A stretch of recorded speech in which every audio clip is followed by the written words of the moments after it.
자, 마가복음 12장 13절에서 17절까지 말씀. 오늘 말씀해 보니까 그들이 예수님께 바리새인과 그다음에 헤롯 당원들을 보냈다라고 하는 그런 부분이 있죠. 13절에.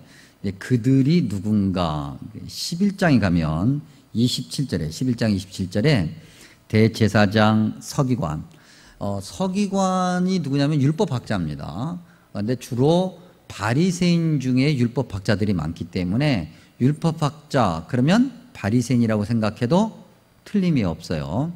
서기관 또는 율법학자, 그 다음에 장로. 왜 장로라고 하면은 당시 백성들의 지도자들, 거기에는 방금 언급했던 대제사장, 바리새인뿐만 아니라 사두개인들도 들어가고 원로의 회원들도 들어가고, 그 다음에 뭐 우리가 언급했던 헤롯 당원들도 역시 그 부류에 해당될 수 있고, 그 다음에 여러 가지 사회 지도자들이 장로라 표현되어 있는 사람들이죠. 그러니까 한마디로 얘기하면 당시 마가복음 당시에 예수님 당시에 사회 지도계층에 있는 사람들, 그런 사람들이 그들 중에서 바리새인들, 그러니까 결국 율법학자겠죠. 그런 사람들과 헤롯 당원들을 예수님께 보내는 거예요. 그리고 왜 보내는가? 그러면 이제 책 잡으려고 트집 잡는 거죠. 긍정적이지 않아요. 목적이 벌써 부정적이에요. 그래서 예수님께 가서 예수님과 대화를 하고, 그러면서 예수님이 말에 실수를 한다든지 아니면 뭔가 잘못 이야기를 하는 것을 고투리를 잡아서 그걸로 사회 법정에까지 세우려고 하는, 그래서 헤롯 당원들을 데려간 거거든요. 헤롯 당원들이 누구냐면 로마가 이렇게 지배하던 그런 시대, 전 세계를 지배하던 시대에 로마에 어떻게 보면은 좀 빌붙어서 자기들의 어떤 이익을 얻고자 하는 사람들이 헤롯 당원들이었었어요. 헤롯이 로마의 꼭두각시였고 왕이었고 거기에 또 동조하는 사람들이었으니까요. 우리 역사 안에서 표현하면은 친일파 매국노 같은 사람들이었어요.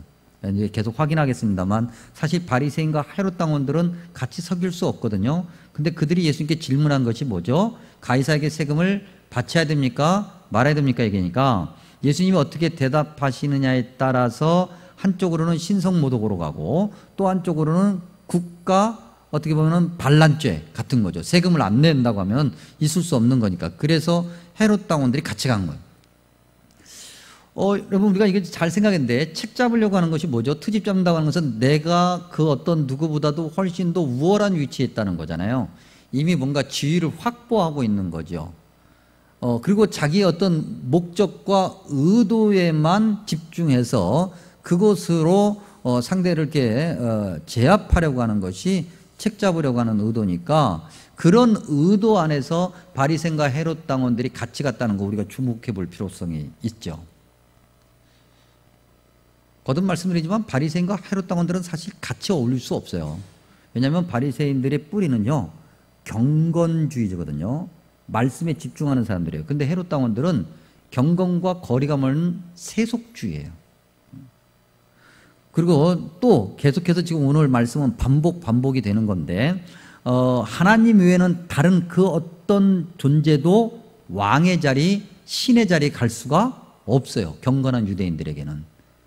근데 헤롯 당원들은 하나님이 아닌 세속의 황제인 로마 황제를 철저하게 따르는 자들이거든요.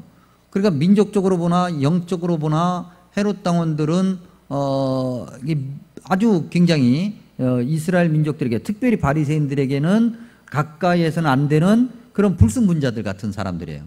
그런데 바리새인들이 헤롯 당원과 같이 손을 잡았어요. 공조한 거죠. 그리고 예수님을 트집 잡으려고 간 거예요. 이게 큰 문제가 되죠, 여러분. 이게 왜 문제냐면 영적인 기준점이 잘못되면 아무거나 취한다는 거예요. 그렇죠? 바리새인들이 누굽니까? 율법학자라고요. 지금 예수님께 공격적으로 나가는 이 바리새인들 눈에는 영적인 것이 보이는 것이 아니라, 영적인 지도자라고 하는 사람들이 영적인 것이 보이는 것이 아니라 지극히 자기의 목적, 자기가 생각하는 어떤 의도, 이런 것만 보이니까 아무거나 잡는 거예요. 영적으로 바로 서지 않으면 모든 것이 엉망이 된다는 거죠. 성경을 읽으면 여러분들이 아시겠습니다만 우리가 하나님과의 관계를 영적인 관계라고 하죠. 항상 하나님과의 관계가 먼저예요.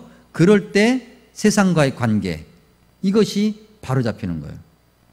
우리가 이 땅에 발을 딛고 사는 한 우리가 여러 가지 문제점들을 경험하고 또 해결해 가면서 살죠. 먹고 사는 문제, 자녀의 문제, 관계의 문제, 건강의 문제, 그야말로 여러 가지 삶에 필요한 문제들을 우리가 해결해 가면서 사는데, 그런 것들이 굉장히 필요하고 중요한데 아무리 중요해도 영적인 관계가 먼저 바로 서지 않으면 그 나머지 것들은 다 엉망이 되는 거예요.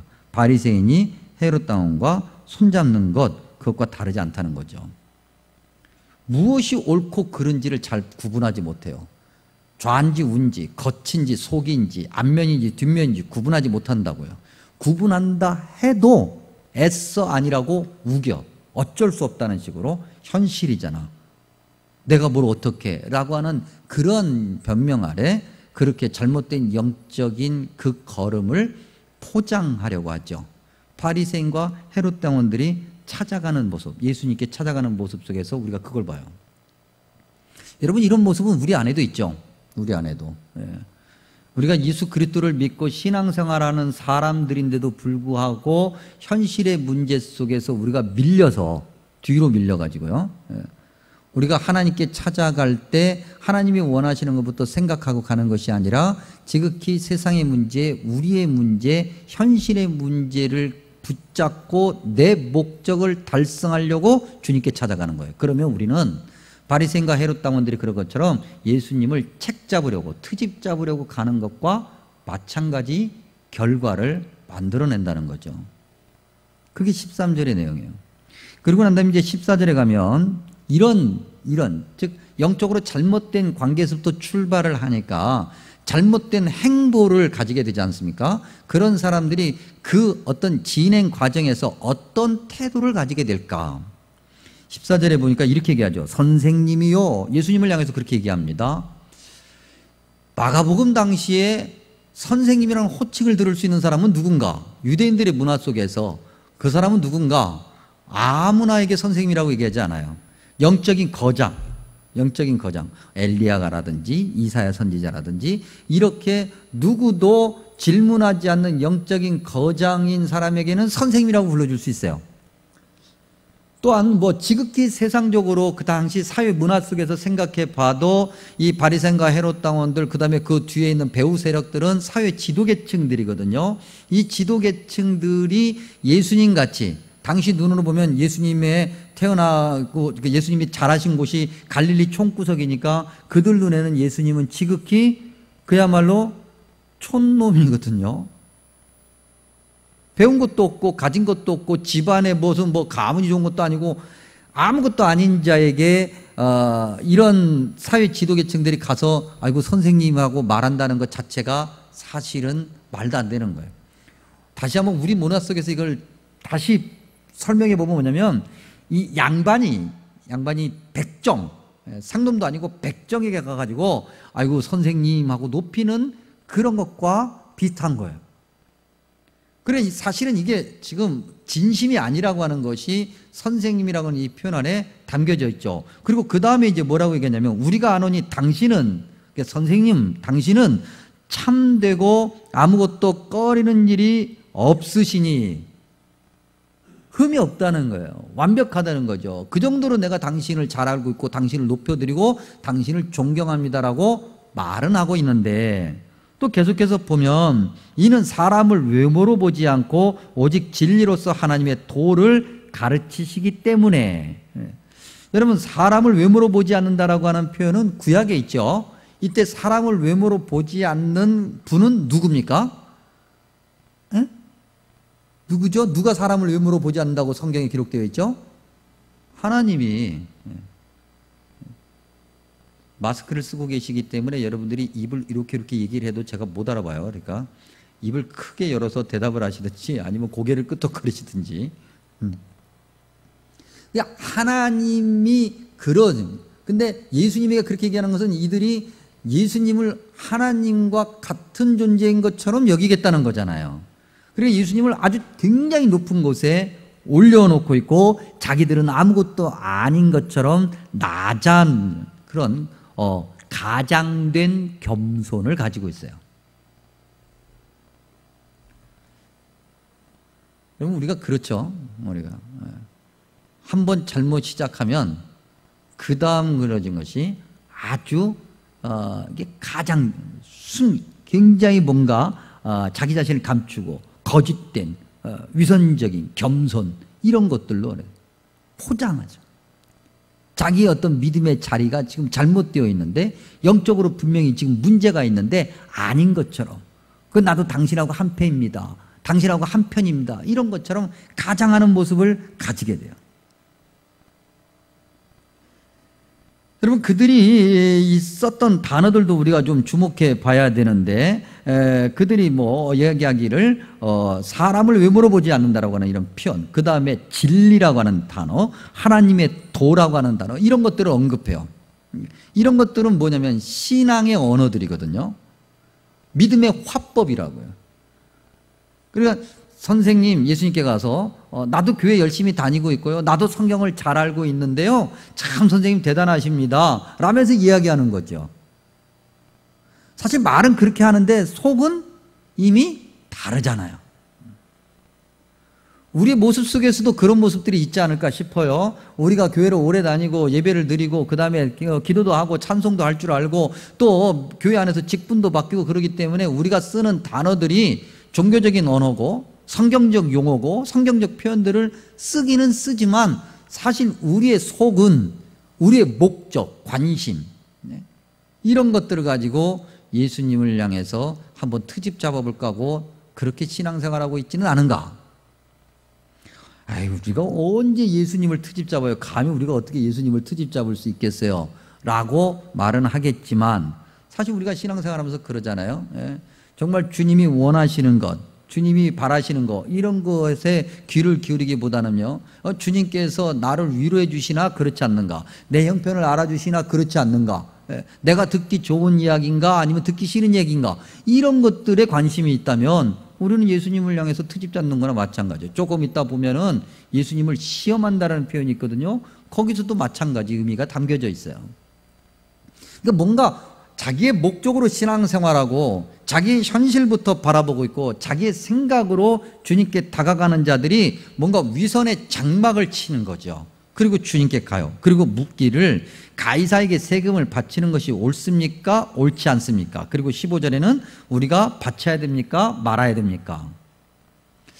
여러분 이 질문은요 거듭거듭 보지만 하나님의 것은 없어요.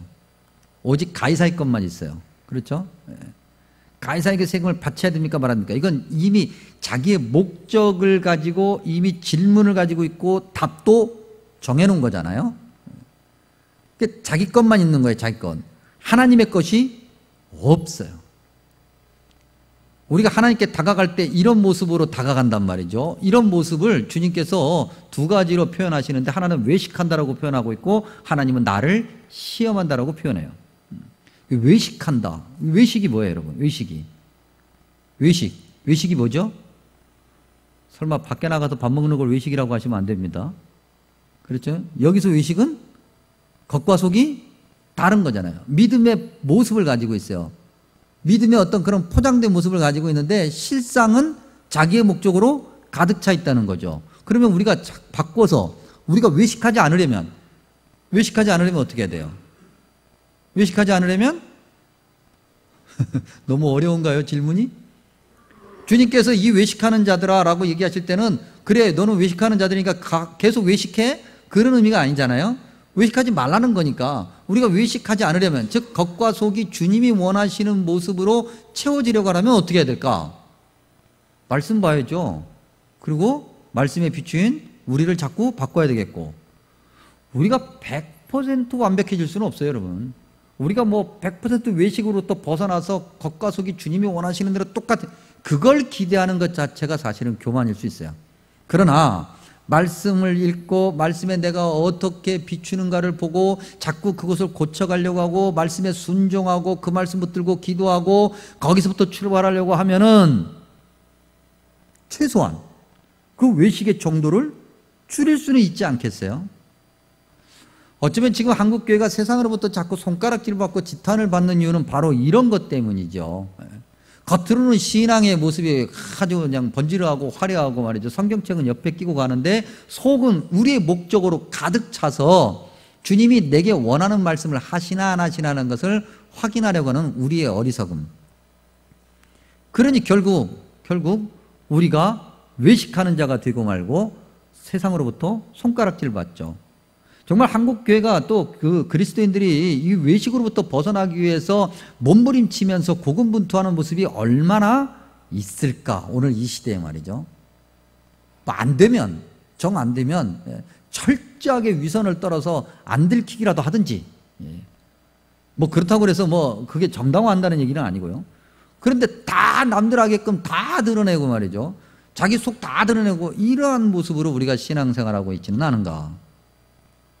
거듭께서 반복되는 건데 주님께서 말씀하시기를 어찌하여 나를 시험하느냐. 그런 신앙의 모습을 두고 말씀하시는 거죠.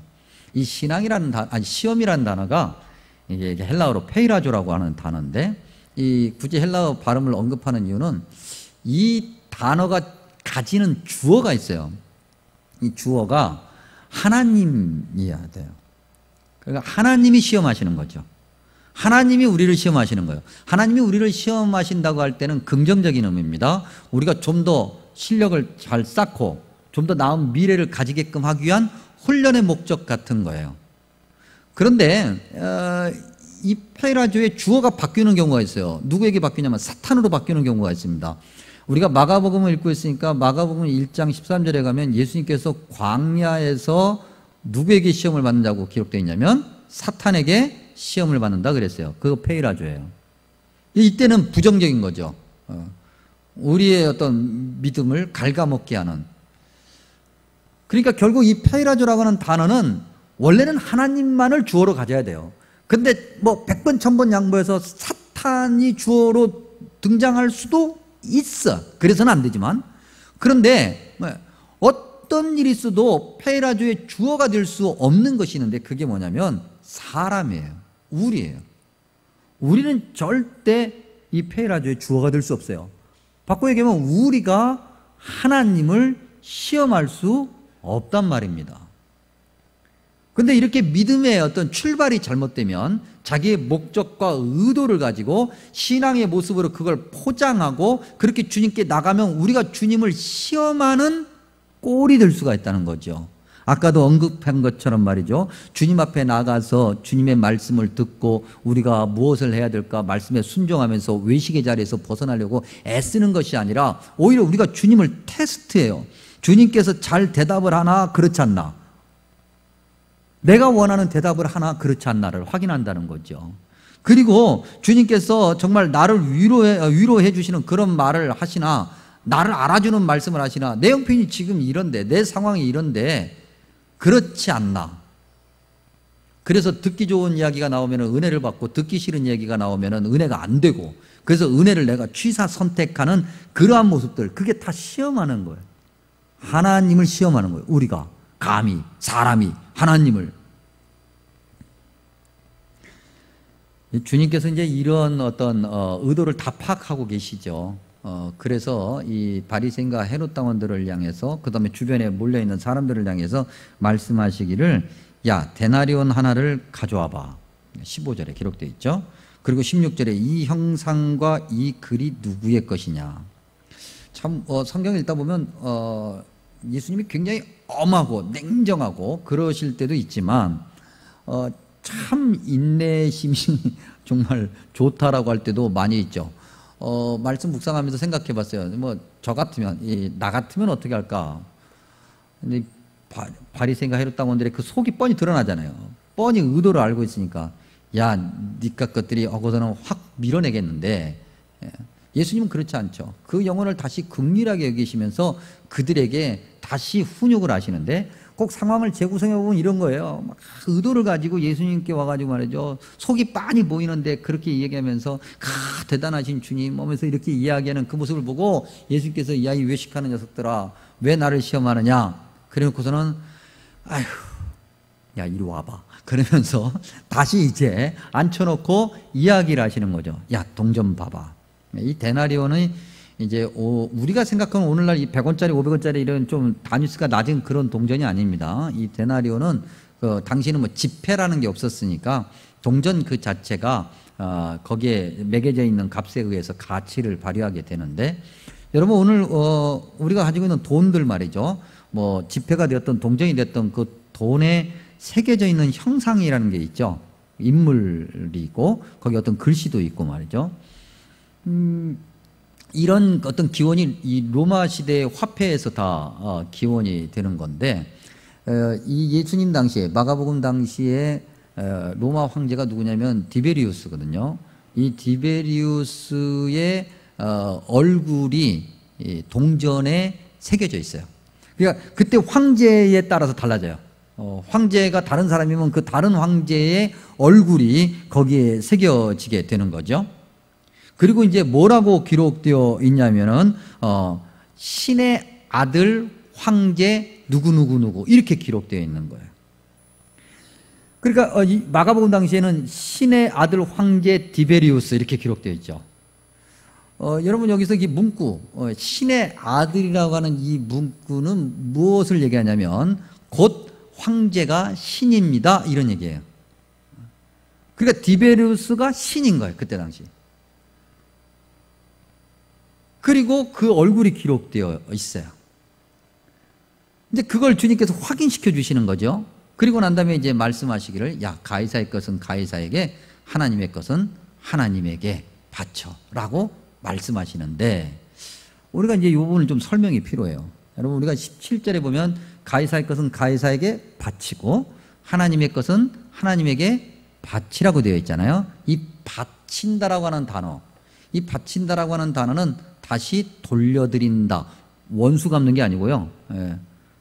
받은 그 무언가에 감사해서 내가 할 수 있는 최대한 것을 돌려드린다는 거예요. 근데 이게 어떤 의미냐면 받은 은혜에 감사해서 돌려드리는 거예요.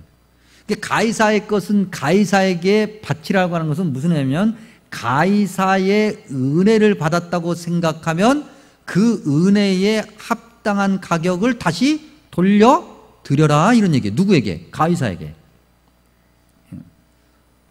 여러분 은혜를 받으면 은혜를 베푼 사람에게 잘해야 됩니까? 아니면 잘못해야 됩니까? 잘해야 돼. 감사합니다 권사님. 이 분위기 살려주셔서 고맙습니다. 잘해야죠. 근데 잘 안 하면 그걸 뭐라고 그래요? 배은망덕하다. 우리 그 북쪽에 사는 사람들 있잖아요. 우리 북쪽에 사는 사람들은 뭐 위대한 뭐 어쩌고 얘기하면서 막 거기에 막 그분 덕분에 우리가 막 인민들이 먹고 산다고 너무 감격스러워 하잖아요. 예. 우리가 그런 거 보면은 참 기가 막힙니까? 아니면 보면서 은혜를 받습니까? 예? 기가 막히죠, 우리는. 예, 기가 막힌 거예요. 예. 은혜 받지는 않죠. 그렇죠? 설마 은혜 받는 분이 있으면 영적으로도 잘 보살펴 드려야 되고 국가 법에 의해서도 잘 보살펴 드려야 돼요. 이 유대인들에게 사실 가이사의 은혜를 받아서 너무 감사하니까 가이사에게, 즉 다시 바꿔 얘기하면 하나님이 아닌 신, 우상이잖아요. 우상의 은혜를 받았기 때문에 너무 감사해서 다시 우상에게 그 은혜에 보답하는 행동을 한다? 말이 안 되는 거예요. 특별히 바리새인들이잖아요. 율법의 말씀에 능통한 사람들에게 이 말씀을 주님이 던지는 것은 신학적 질문을 던지는 거거든요. 야, 너희들도 생각을 해봐. 가이사의 은혜로 사는 거야? 하나님의 은혜로 사는 거야? 라고 반문하고 계시는 거예요. 그러면 유대인들은 뭐라고 대답을 해야 되냐면, 더더욱이 바리새인들은 뭐라고 대답을 해야 되냐면 당연히 하나님의 은혜로 산다고 얘기를 해야 돼요. 그러면 주님께서 가이사의 것은 가이사에게, 하나님의 것은 하나님에게 라고 말씀하실 때 이들의 마음속에는 무엇이 들어와야 되냐면, 그래 모든 것이 하나님의 것이지. 시편 24편 1절을 예를 들면 세계에 있는 모든 것이 다 하나님의 것이라고 이미 분명하게 성경에서부터 밝히고 있으니 하나님의 것이 아닌 것은 아무것도 없고, 가이사의 것이 있다고 할지라도 그 가이사의 것도 하나님의 것이잖아요. 그러니 주님께서 말씀하시죠. 그렇지, 다 하나님의 것이지. 그러면 무엇부터 출발해야 되겠어? 라고 물어보시는 거예요. 뭐부터 출발해야 돼요? 가이사야부터 출발해야 돼요? 하나님에서부터 출발해야 돼요? 하나님에게서부터 출발해야 되는 거예요. 그런데 이미 영적인 관계, 하나님과의 관계가 틀어져 있고 자기의 목적이 가득 차고 자기의 생각이 가득해. 그러면 하나님부터 출발할 수 있겠어요? 아니면 우리 현실의 문제에서부터 출발하게 돼요? 현실의 문제에서부터 출발하게 되지 않습니까? 하나님의 것에서부터 출발할 수가 없게 되는 거예요. 이 말씀은 하나님께서 그러니까 세금 바치지 마 이런 이야기가 아니고 그건 또 다른 어떤 관점에서 봐야 되는 거니까 지금 이 말씀 시간에 나눌 수는 없고요. 주님의 의도를 벌써 사람들이 파악한 거죠. 그래서 사람들이 매우 놀랍게 여겼다라고 한 거예요. 그렇지. 하나님 것부터 생각을 해야 되고 하나님에서부터 시작을 해야지. 영적인 분별력 말입니다. 지혜, 말씀의 능력. 하나님과 올바른 관계가 맺어지지 않으면 자기의 생각만 가득하게 되기 때문에 그 현실의 문제에만 집중하게 되고 말이죠. 그래서 진정한 영적인 권위를 가지지 못하게 되는 거예요.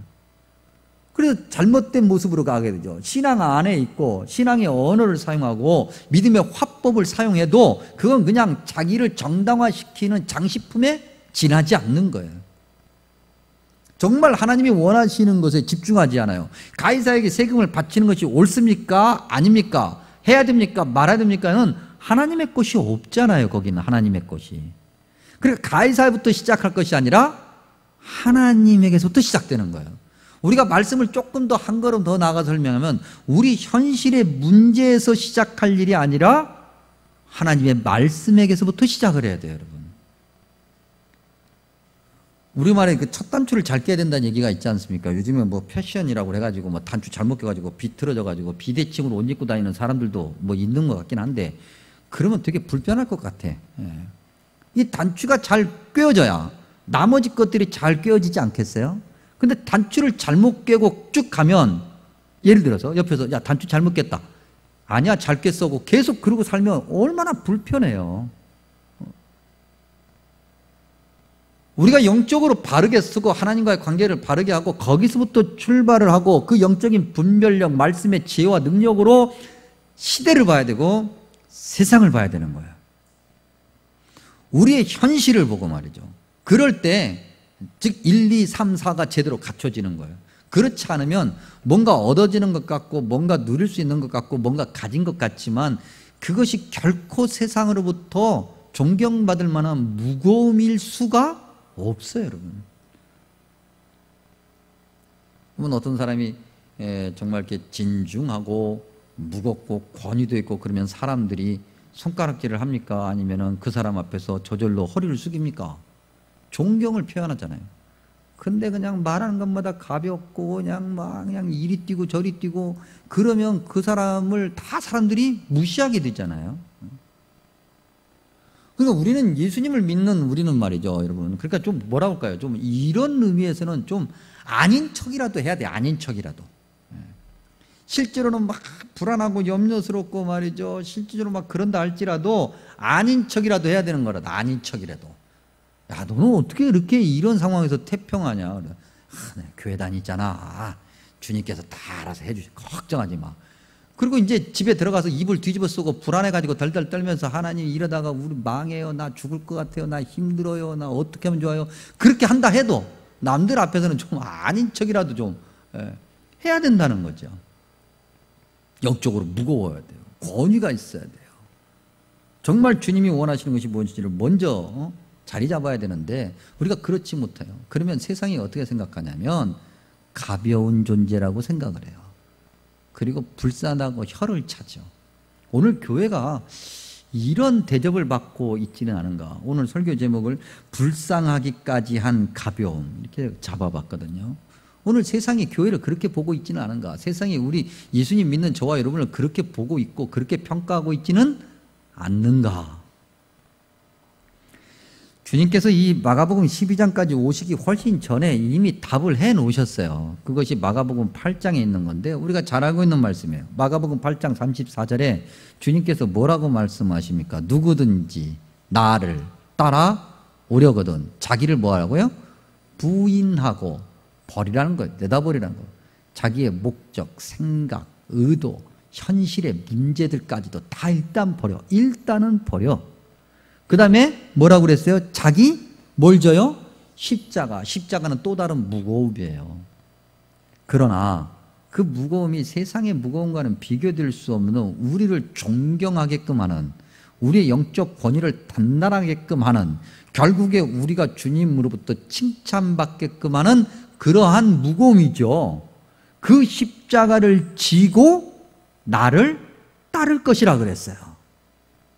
너무나도 중요한 말씀은 이미 앞부분에서도 분명하게 밝히셨건만 사람들이 그걸 알아듣지 못하죠. 왜?